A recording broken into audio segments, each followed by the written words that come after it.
This could be the most important election in Canadian history. So for that reason, I wanted to take a few minutes and do a video about our candidates and compile all the information out there into one concise video so that it'll hopefully help all of you, the voters, make sense of all of this noise and information that is being fed to us hourly. All right, so let's get right to it. So April 28th, 2025 is Canada's federal election. And this one is not just about picking a new leader. It's literally about survival. Because right now, Canada's finances look like a maxed out credit card. Housing prices are completely out of control, and everyday Canadians are drowning in costs. And here's the hard truth. Canada is in a crisis. Inflation and the cost of food, completely outrageous. Affordable housing, it honestly barely exists. Having a real estate background of almost 15 years, I can certainly confirm we have a massive affordable housing shortage. Immigration, it's completely out of control thanks to the Liberals letting in over 4.5 million newcomers in the past decade without building enough homes, expanding services. So just let that sink in for a minute. 4.5 million, which have been subsidized by you via our tax dollars. Healthcare, it's completely collapsing under the weight of a growing population, many of whom have literally not contributed $1 in taxes. Crime is completely skyrocketed. Our cities and towns are barely recognizable. Car thefts, store robberies, you hear about them on a daily basis, even in extremely small communities where you'd never hear of these things before. We are almost numb to it, and it's almost not even newsworthy anymore. And then there's our manufacturing sector, under serious threat thanks to new tariffs and economic mismanagement. So, how do we fix all of this? Here is what we need to ensure we're not ignoring. Number one, who's running? Number two, what do they stand for? And number three, how do we actually turn this country around? Here is what you need to know before Election Day. So let's get into it.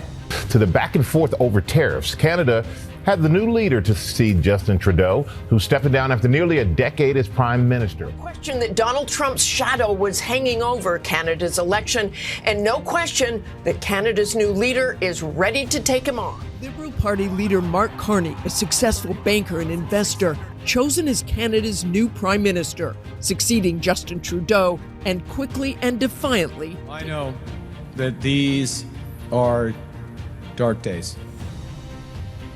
Dark days brought on by a country we can no longer trust.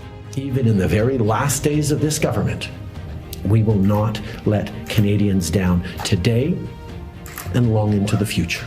Okay, so Justin Trudeau led Canada for nearly 10 years, and things started to literally fall apart. Inflation skyrocketed, grocery bills hit record highs, and housing prices, they're up 30 to 40% in some areas. Why? The major factor that contributed to this disaster is uncontrollable amounts of immigration. His government welcomed over 450,000 newcomers per year in hopes to grow the economy. But that also drove up housing demand, strained public services, and made affordability much worse. The reality? This is an artificial and unsustainable way to stimulate the economy. Instead of fostering real economic growth through innovation, production, or investment, the Liberals leaned on mass immigration to inflate GDP numbers. More people meant more consumption, which looked good on paper, but it didn't actually create wealth. It just made everything more expensive, while wages are literally struggling to keep up.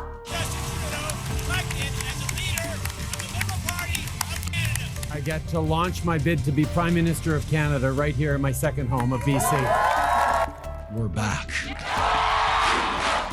By 2024, his approval rating crashed to 33%. Political scandals did not help the situation, and then by early 2025, Trudeau was done. He stepped down, and in walked Mark Carney. Okay, Carney isn't your typical politician. He's really a formal central banker. He's been in charge of money, not elections. So what's he promising? He's promising middle-class tax cuts, but if you do the math, we're talking about a $400 tax saving yearly. This is not nearly enough to move the needle in anyone's bank account. Trade diversification, less reliance on the US, especially with Trump bringing back these tariffs, and making trade partnerships with countries of the EU.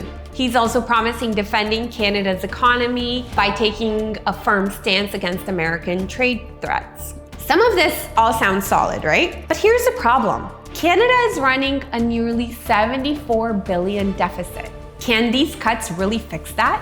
And here's something else that should really make you think. While Carney talks about protecting the environment and keeping Canada green, guess what? When he was at Brookfield Asset Management, he helped invest billions into pipelines in Brazil and the UAE. Do you support the Prime Minister's decision to veto the Northern Gateway pipeline, Mr. Carney? I understand the veto of the Northern Gateway pipeline. You support it? Given both environmental and commercial reasons. Do you support it? I think it is sensible. I wasn't involved in the decision, but I think it was the right decision. And yet your company has invested billions of dollars in oil companies in both Brazil and the UAE to buy pipelines. You bought billions of dollars of pipelines as a company in the last 5 years. Do you support those investments? Mr. Poilievre, there is a global energy system, and one of the issues, I'm trying to explain a bit of how the economy works. One of the Thank you so much. That's right. He was fine with pipelines in other countries, but when it came to building the Energy East pipeline, which would have helped us tremendously in the situation that we're in today, Canada could have become energy independent. But no, he opposed it. So ask yourself, why was it okay for other countries to benefit from pipelines, but not Canada? Is Carney really about protecting the environment? Because at the end of the day, let's be serious, whether that pipeline is in Canada or Brazil, the environmental impacts are still there. So whose economy is Carney really looking out for? All right, so then on the other side, we've got Pierre Poilievre. If you've been online at all, you've seen him. He's direct, he's aggressive, and he wants to completely change the game. His biggest promises are cut immigration down. He'd like to cut it to 200 to 250,000 per year, kind of like during Harper days. Make housing cheaper by cutting taxes on new homes under $1 million. And he's also got the axe to tax. He's going after the carbon tax that we all dread, calling it a huge burden on Canadians. But here's the real bombshell. His latest tax break announcement is huge, and this is where things are getting interesting. Poilievre just announced the Canada First reinvestment tax cut. Poilievre announced another tax break, and he brushed off concerns about turmoil within the Conservative Party, pitching himself as the best choice to stand up to U.S. President Donald Trump. Poilievre's campaign returned to Toronto, this time announcing a plan to address investment in Canada amidst a U.S. trade war. Conservative leader says under a Tory government, any person or business selling an asset will not have to pay capital gains tax if they reinvest in Canada. What does it do? It allows Canadian investors to reinvest capital gains back into the country. Basically, it allows investors to reinvest, allowing them to defer their capital gains to a point where they decide that they are not reinvesting in Canada, at which point they would then have to pay capital gains. Why does this matter? In 2023 alone, $460 billion more in investment left Canada than returned. Poilievre says that this tax break will keep that money in Canada, helping to rebuild industries, boost economic growth, and reduce dependence on the US. And that's not all. He's also pledging to increase the TFSA limit by $5,000 per year, but only if that money is invested in Canadian companies. Okay guys, so now that we've quickly looked at both candidates and what they're proposing, what is your opinion of all of this? All I can tell you is that this election is about your money, your home, and the future of this country. Carney is a banker. He wants to manage the crisis, but managing it is not fixing it. His plan is more government spending, more programs, and a tax cut that barely puts a dent in your bills. Poilievre says enough is enough.